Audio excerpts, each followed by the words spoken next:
Ambassador Wolfowitz, thank you so much for joining us. You have been an early proponent of United States intervention in Libya. From your perspective, what was the objective? Was it the humanitarian purpose of saving the citizens in Benghazi and elsewhere, or regime change, getting rid of Gaddafi? Well, I don't like the term regime change. I think the purpose was to help the people of Libya who had shown incredible bravery in standing up to an unbelievably horrible dictator.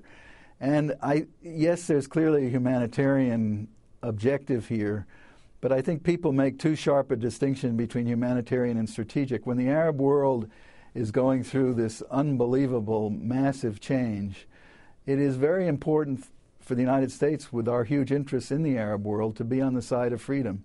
What that means in specific cases is going to differ from one case to another, but Libya was a very dramatic example of where Arabs were looking at us, and for a while Al Jazeera was mocking us that we weren't doing anything. I think the president acted just in time, in my view, to prevent what would have been probably a terrible massacre in Benghazi. But I think now it's very important not to leave this in a stalemated situation.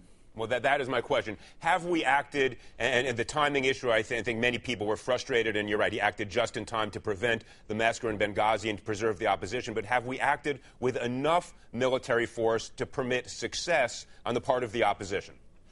You know, I'm not criticizing the questioner, but everybody in this country, especially in Washington at least, seems to be asking about how much military force should the U.S. use.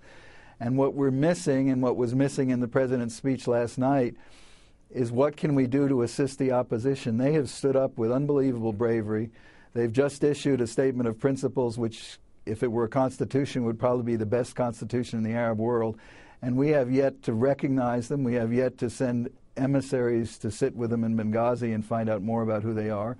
We have yet to give them assistance in broadcasting, or for that matter in shutting down the noxious stuff that's coming out of Libyan state TV. There's a lot that we could do that doesn't require military action.